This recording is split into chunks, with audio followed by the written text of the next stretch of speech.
Hey, everybody, Kevin here with Pursuing Pixels, and welcome back to another edition of Save It for the Cast, and you know the drill by now. This week we got the full crew in the house. We're dipping into a conversation from a session that we recorded a little over a month ago here, so yeah, we got all three of us in the house here this time around. I know last week it was just John and I on the podcast proper, but we're mostly spinning off of a conversation. I kind of misunderstood what Randall was talking about. I thought he was talking about Adventure Time, the show, and some of the games that were, spun off of that series, but he was talking about Adventure Island. We don't really get into either of those things, but we just kind of spin off that, talking about some random licensed games over the years, whether, retro era and today. Mostly talking about the retro stuff, though, thinking back to like some of the stuff that we owned on Super Nintendo, or maybe even some of the games that our cousins had or our friends had that, we didn't own ourselves, but got the chance to play, decently often over at, other people's places. And then, even a little bit how some of those games hold like a little extra special place in your heart. Games like Diddy Kong Racing that my cousin had. John talks a little bit about the WCW wrestling games on N64. So we're kind of all over the map, mostly just kind of touching on a bunch of different stuff and, veering into just some general conversation about all those things. But definitely a fun little chunk of conversation coming up. Even some Kim Possible on the GBA and Powerpuff Girls on the Game Boy Color. A little bit of handheld jank and stuff like that on the Game Boy, the early days and stuff like that on those, early handheld games. But like I said, kind of all over the map, mostly just grazing on all those games and a little bit more discussion focused coming up, but still a really fun conversation here. But on to some of the stuff that I've been playing per usual. I've really been just kind of leaning into the demos again. And the first game that I want to give a quick shout out to is a game called HYPERWIRED. And that's all one word. And this is like a roguelike twin stick. I want to say top-down shooter, but it might be a side-on perspective. But either way, it plays in that same, top-down twin stick traditional fashion, if you will. And it's just like a really cool, top-down shooter with a twist. And the twist here being that they call it a plug-and-play shooter, or a plug-and-shoot shooter, I think, on like the little thumbnail or whatever on the game, capsule art or whatever. And I played the demo on Steam. I'm actually really pumped that this one's available on Switch as well, as is the demo. I didn't play the demo on there or anything, but definitely a game that I'll consider scooping up on there, because the twist here that I really like, because obviously it's just like a top-down twin stick shooter, generic controls or standard controls, but the twist here is that your ship has like a little plug tether on it, and you run out of, you got to charge it up, and you run out of juice eventually, and there'll be like different stations around the level that you have to not only charge up to, charge up your ship, but you have to actually like activate those to then unlock different buffs and different upgrades and stuff like that, and to just complete the level itself. So it just does a great job of like this risk reward balance, because you constantly have to be monitoring your battery power or whatever. So you're constantly having to like tether to these stations, and you can even like throw out these like little satellite drones that have like a limited amount of supply that are mobile, so you can use those in like a total pinch, but you have a limited supply of those. And it's just like a really cool, the way they balance that risk reward, because then you'll tether, you need to charge up or unlock this upgrade, but then while you're waiting for it to charge up, you really can't move around all that much. But then some of the upgrades you can get are to like increase the length of your tether, or obviously just upgrade your firepower and get different weapons and stuff like that. So it just got a really great sense of like risk and reward. It's a little bit underwhelming on the presentation side of things. It doesn't look bad or anything, but there's a few elements, and maybe this was just in the demo, but like you can charge up this like super powerful laser and like charge it up and blast away even like some of the terrain or the walls and whatnot. But like there's no audio feedback or really even visual feedback. Like the first time I did it, I was like, wait, is that like a visual glitch? Like I thought it was a bug in the game or something like that. And then I realized like, oh no, wait, I'm actually able to just charge up that laser and like clear a path, which is another cool mechanic in the game. Because the rooms are like, relatively blocked in and whatnot, but you can say, okay, I can see that there's like a shortcut if I blow this wall away, if I have enough time to charge up that laser. But there's like a lot of, while there isn't a ton of great visual and audio feedback while you're blowing stuff away, there's a ton of great just like rumble and screen shake while you're shooting that laser, and even just the, your ship's getting kind of pushed away from like the recoil of the laser. It's just like a really, really cool concept. And yeah, it's missing the mark on like just a couple small elements that would like put it over the hump and make it a super polished, top tier roguelike, arcade kind of situation. But I really think the overall structure and stuff, stands on its own. And it's, even though it's missing some of those slight polish elements, it's still a really, really cool game that I'm looking forward to snagging on Switch at some point. And then another demo that I checked out that I'm really pumped that I finally went and downloaded this demo, because I believe I talked about like the Game Jam version of this game years and years ago on the podcast. I know that I did a video for it. The game is called Bobls. It's Bobls. And the original game was like a 1-bit pixel art precision puzzle platformer with kind of single screen stages. There might have even been a little bit of scrolling, but it was all like, black background, and then everything was done in like an orange pixel art, which looked really cool. This game soups it up a little bit. It's almost got like think if there was like a 32-bit or even almost like 64-bit, because something about like the animations look really juicy and whatnot, but it's like a really kind of like Game Boy Color looking style to it, other than the sprites are like super small, where I feel like when I think of Game Boy games, I just think of these like giant sprites on a tiny screen. But back to like the overall game itself here, it's just, same type of gameplay that was in the original, Game Jam version. Or actually, I'm not even 100% positive that it was made for a Game Jam. I just know that it was like a smaller game that I stumbled across on Itch over the years. But yeah, same gameplay here, where like it starts out pretty straightforward. You're just kind of jumping and making your way to the end of the level, and then eventually you unlock the ability to shoot these bubbles out of your mouth that are pretty, the first trick is just like, okay, you shoot the bubble and there's like a little spot that it'll get kind of locked into. It freezes in that spot, and then you can jump and bounce off the bubble, and then obviously it just builds upon that from there. But it's really cool because there's obviously those spots where it can kind of lock the bubble in place and kind of like quote unquote save your bubble, and kind of it essentially makes like a new platform until you bounce off it, and then it'll disappear and you got to do it again. But then it gets a little trickier, where there'll be some sections where there'll be a huge gap and you got to launch your bubble, and it will eventually bounce off a wall as long as there's no spikes or anything like that or anything to pop the bubble. And then you got to time it perfectly while it's like ricocheting off the other side to jump, land on the bubble right as it's at the perfect distance, and then ricochet into like the other bubble chain. Like some of the levels will have like a bubbles that are already placed on the level for you to springboard off of, and then some of them you have to shoot and trigger those little like kind of stationary bubbles, and then in other cases, you got to like just do them on the move.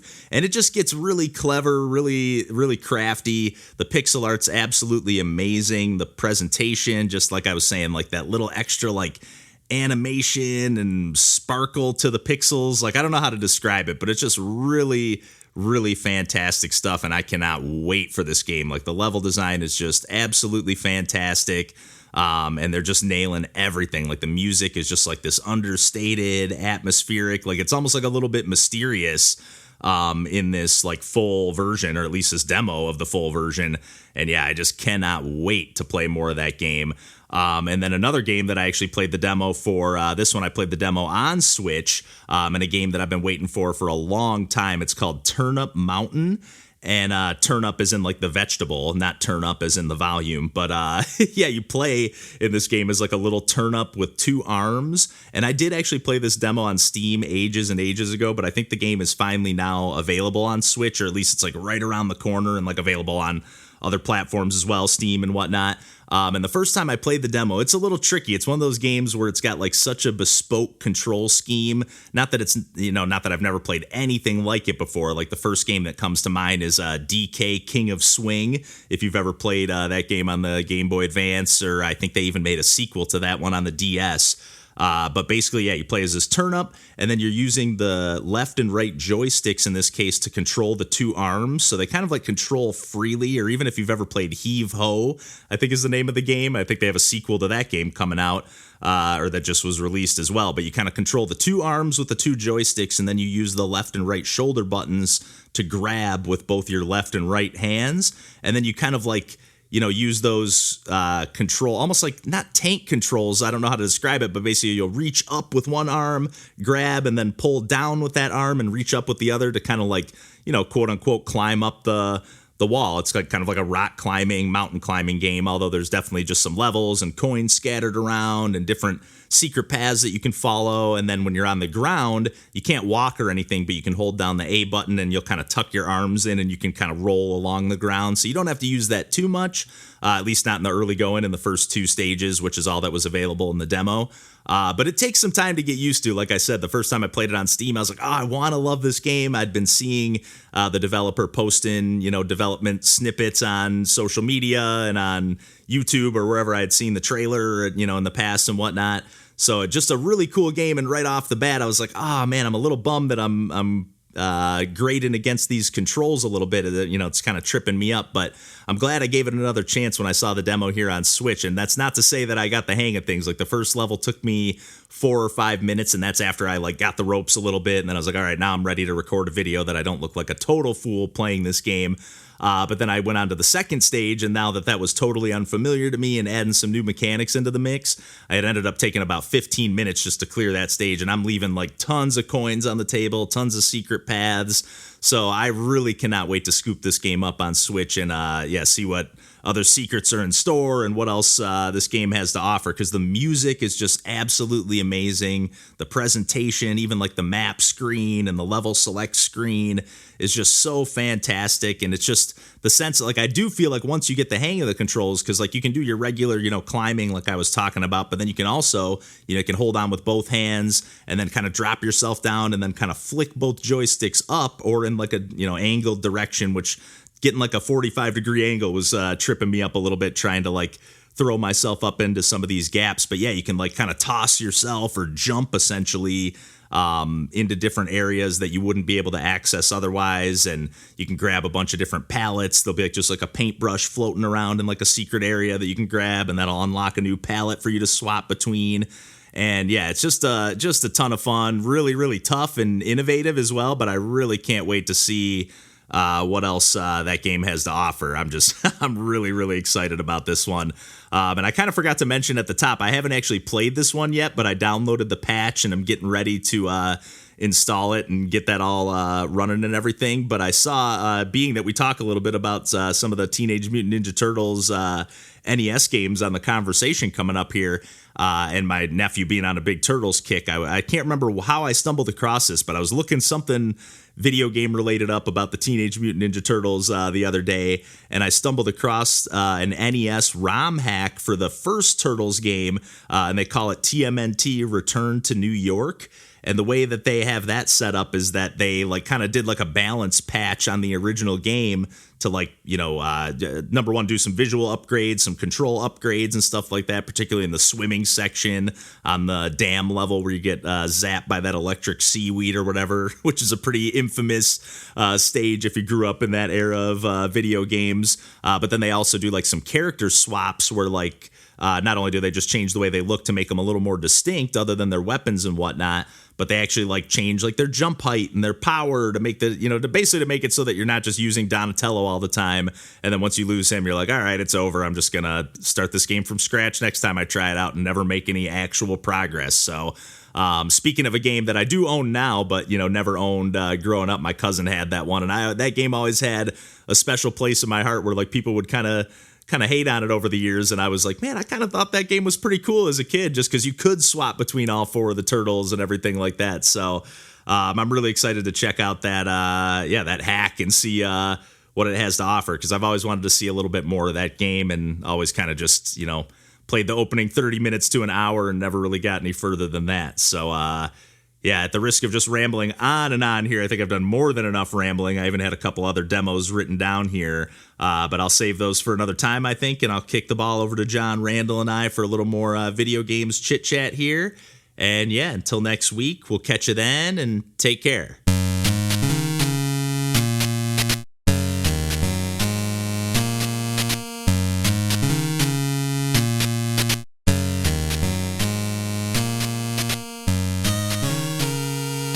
When you said Adventure Island, I was picturing Adventure Time in my head, and I was like, Adventure Time on a Game Boy game? What the hell? That doesn't add up. Yeah, I don't even know if that would have been GBA era for Adventure Time. I think that would be... Yeah, probably not. It would have been DS. DS at earliest, yeah. Yeah.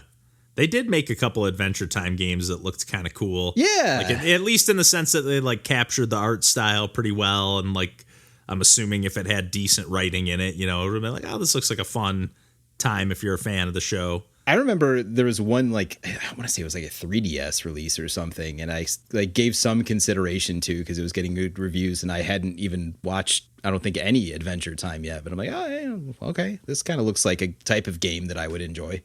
Yeah. Yeah, I remember that one, and I think one of the Phineas and Ferb DS games getting like some mediocre reviews. Nice.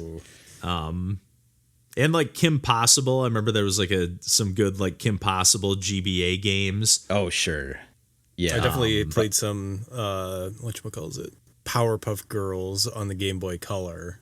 And yeah. Okay. But that was also when I was not very good at games, so it's a toss-up of whether the game was not good or if I was not good. I want to know what that looks like. If it was Game Boy or Game Boy Color, I mean, there's a lot of good games on those platforms, don't get me wrong, but I mean, I would say there were very few like legitimately like good games. Like there's a lot of jank, a lot of, you're kind of suffering through the jank in the, at the trade-off of being able to take it on the go, Mm-hmm. Yeah. A lot of licensed stuff happening in those days too. Yeah. Yeah. Man, I could not tell you which one it was. I'm looking at the titles of the Powerpuff Girl games, and I'm like, was it Bad Mojo Jojo or was it Paint the Townville Green? That's funny that you say that because I busted out that Cowabunga collection one of the times when I was babysitting with my nephew and niece recently. Yeah. And I did have one of the Turtles games on Game Boy, and I thought originally it was Fall of the Foot Clan. Like he booted that up and it just kind of rung a bell. And I was like, oh, this looks like the one that I remember. But then he booted up a different one. And I was like, oh, no, but this one kind of looks familiar. And I was like, I know I only had one of them, so I don't know which one it was. And to be fair, they both were relatively similar. But right, yeah. Exactly. It's mostly like palette swaps or like pixel swaps. Yeah, just new levels or whatever. Yeah, a couple new assets. But yeah, even if you look back to like the Turtles NES games, like Turtles 2 and Turtles 3 are like basically, running on the same engine with just new locations, some slight tweaks to the graphics and stuff like that. Still say 3 is good. Yeah, that's a solid game. Yeah. Maybe not great. You could, do the same move over and over again, but, considering the time period. You could pretty much level that complaint against, any beat 'em up from that era. More or less, yeah. Until about Streets of Rage 2, I would say. But yeah, prior to that, it's pretty straightforward stuff. Yeah, to have something that gives you even a remote taste of like an arcade beat 'em up experience on the NES, it's like, hey, that's pretty dang solid. Yes. Pretty dang solid. And to the point where like I think I prefer, maybe just because that's the one I grew up playing the most, but like Turtles 2 arcade on the NES, like I think I prefer that to the arcade version. But like I said, probably just because that like I played it so much at my cousin's growing up.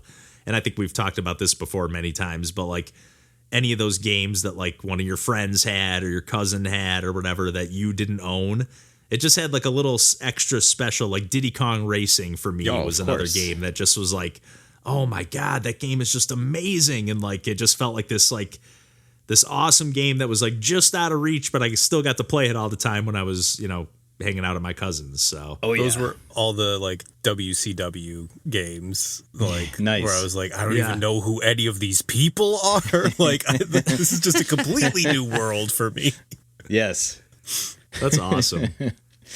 Man, I kind of miss those days. That was definitely one of the fun eras, I guess, of just in general of like being a kid and like borrowing games from like kids at school and whatnot. But because they weren't like ubiquitous, like they weren't everywhere. Like it was still kind of a rarity to like, and like people's libraries were vastly different as opposed to and way more limited. It was like we all just had the games that we like got for our birthdays and Christmas, and maybe that we scrounged up some allowance for, here and there. But like for the most part, we had a pretty limited pool to pick from, as opposed to now, like even on a super limited budget that I don't, it's not like I'm raking in the dough by any stretch of the imagination.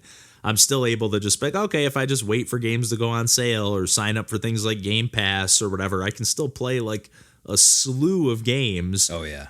Without really spending too much money at all. But there's no real easy way to share them with people other than to, I guess, spread the word of like, hey guys, this game's on sale for $2, Yep. Especially like for like so many of my friends is like, okay, well, that friend has a PlayStation. This friend has a Sega Genesis. This friend has an N64. And like, you would have only one console. And like, so you would only have that console's library. So like, especially the times that I would go over to a friend's house who had a PlayStation, I'd just be like, I don't understand any of this. Like, none of this is familiar to me. Yeah, what do you mean? What are these shapes on the controller? Yeah. This is shit. Oh yeah, I definitely remember like being like a little bit like mystified by the Genesis growing up. Like my best friend had one, and just like, I'm sure I've said this before too, but like he had that original X-Men game on there, and that game is a piece of garbage. Yeah, like it is not good by any stretch of the imagination. No. Yeah. And even the second one is really not that good either, but it's got like way better graphics. It at least captures like the energy of the X-Men a little bit better. One's kind of cool, but it's not a perfect game, but I think it's kind of cool for its own thing. It's a huge upgrade without a doubt. Like it's definitely a game that's like, especially if you're a fan of the X-Men, worth playing. But even if you're just a fan of like brawlers on 16-bit, or retro systems, it's definitely worth checking out. But the first one is like just this like slow and plodding, like I had an X-Men game on the Game Gear as well that was just this slow, plodding, just snooze fest of a game. And like this game feels like it could have been a Game Gear game that was like ported to the Genesis somehow, the original X-Men. It's bad. I hate that game. I like the graphics but I loved on it. that Game Gear game, though. It looks pretty cool. It felt cool. I remember thinking it was cool at the time, but like all those games, I had another game on Super Nintendo, Spider-Man and the X-Men Arcade's Revenge, I think it was called. And you start off, you play as Spider-Man on like the first level. It's kind of like a tutorial level, and it kind of, teaches you his moves and whatever. And once you beat that, it like opens it up and you can play. Every character has 2 levels, and you can play as like Storm. Nice. I think there's 2 more Spider-Man levels, Wolverine, Gambit, and Cyclops. But like the levels right off the bat are just impossible. I beat Wolverine's first level one time in my life, and I never beat another level. I think maybe one time beat Storm's level as well, which was oddly like an underwater swimming level. Whoa. Which didn't really make make a ton of sense. No. It was all about finding the air bubbles and getting enough air to stay alive, I guess, and make it through the level. It was kind of like a maze sort of situation. Who would be with like better, some puzzles Nightcrawler, involved. maybe? Like, who would be the X-Men for the water level? Like, yeah. Why Maybe have a water Iceman level period or something? Yeah. Because we already made the levels kinda for a weird to have different Iceman game, and then we swimming. got the X-Men license, No, of course. absolutely. Or they're just like storm, water, weather. It kind of works. Like it's like it's a stretch. But like Gambit, like the first level of Gambit is like you just start off and immediately there's like this giant like mace ball, spike ball that's like chasing after you, Indiana Jones style. And like if you make one pump fake, and there's enemies that you have to like dodge and throw your cards at and stuff. If you make one little pivot pump fake and don't keep running, you're done for. You don't have a chance. It is impossible. It was one of those games that we would play at like Christmas and like pass the controller around, and like even my cousins that were like wizards at video games. Like I remember me and my brother, like as kids, like they beat Ocarina of Time, and like we had the strategy guide and we still couldn't beat it. Sure. And like we were like, they beat it without the strategy guide, man. They're like geniuses. So like when they couldn't even beat that game, we were like, okay. That's Or great. when they were struggling, like we're not the only ones. That's wonderful. Yeah. Yeah. Spider-Man Not good games, and though. the X-Men in Arcade's Revenge is the title of that. That's something else. That's It's a mouthful. One of the few games that I think I've lost over the years. I think my brother let one of my neighbors back in the day borrow it. Like they traded, like, hey, I'll let you borrow this one. You borrow. He had like a Marvel like War of the Gems like beat 'em up game, And I think they traded and swapped those, and somehow we never got the other one back. But no loss. You might have done well in that trade, to be fair. Although I don't have that War of the Gems game either, so I don't know. I just know Arcade's Revenge is missing, but I know I'm not missing out on much not playing it. No, because it is a garbage game.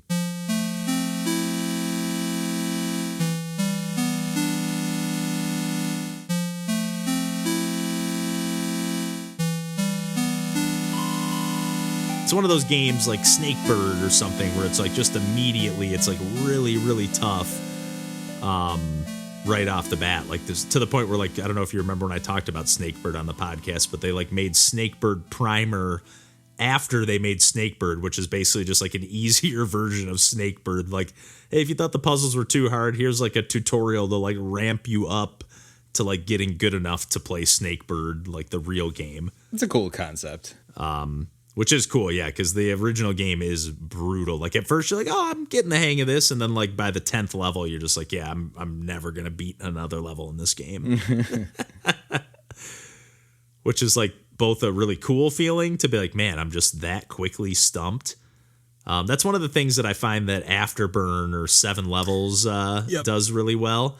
Like their games always start out, and I'm like, I was just making a video for Railbound the other day, and like the first few, 5, 6, 7, 8 levels, I'm just like, man, this is like kind of too easy. And then like all of a sudden, I'm just like, what the hell do I do here? Yeah, what do I do? And, like I'm just stumped, like immediately. Like immediately, as soon as they flip the switch of like, okay, you know how to control this now. Okay, game over. Yeah, like, this is here's the real tricky puzzles. I'm like, fine, I guess I'm not progressing past this point.